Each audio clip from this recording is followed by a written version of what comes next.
Hello বন্ধুরা, দেখো আমি আমার গ্রামের বাড়িতে চলে এসেছিলাম। মানে গ্রামের বাড়ি বলতে বাপের বাড়ি, আমি যেখানে ছোটোবেলার থেকে বড় হয়েছি।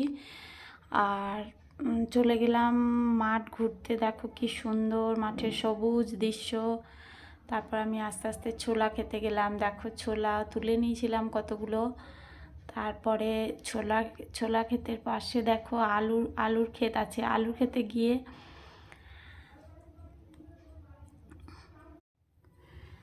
ছোলা খেতে থেকে গিয়ে আমি দেখো পাশেই গিয়ে আলু ক্ষেত আছে, আলু খেতে চলে গেলাম। তারপরে আলুর খেতে যাওয়ার পরে দেখো কতগুলো আলু আমি গাছগুলোকে আস্তে করে তুলে, আলু তোলার প্রায় সময় হয়ে গেছে। তো দেখো আমি কতগুলো আলু মাঠ থেকে তুললাম, একটা গাছ তুলে নিয়ে। তারপরে এই গাছটাতে মনে হয় বেশি হয়নি। তারপরে আমি পাশে আরও একটা গাছ তুলে নিলাম।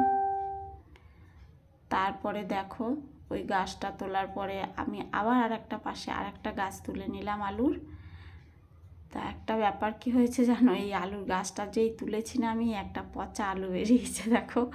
আর আমার না পচা আলুতে হাত পড়েছে আর আমি আলুটা ফেলে দিয়েছি। তো তারপর আর একটা গাছ তুলে, আর বেশি তুললাম না, কারণ আর কদিন পরেই আলু তোলা শুরু হয়ে যাবে। তো এইভাবে আমি চলে এলাম মাঠে, জমি আখের খেতে, পরের মাঠে। তারপর আখের অনেক কষ্ট করে একটা আখ ভাঙলাম দেখো। আগে পারতাম, কিন্তু এখন তো সেই অভ্যাস নেই। তো একটা কষ্ট মষ্ট করে আখ ভেঙে খেতে খেতে দেখো কত কষ্ট করে আমি আখটা ভাঙছি, একটু দেখো। মানে অনেক যুদ্ধর পরে এই আখটাকে ভেঙে ফাইনালি আমি খেতে খেতে বাড়ি চলে এলাম। তারপরে মা ছোলাগুলো ছাড়িয়ে দিল, সন্ধ্যাবেলায় বসে বসে খাচ্ছিলাম।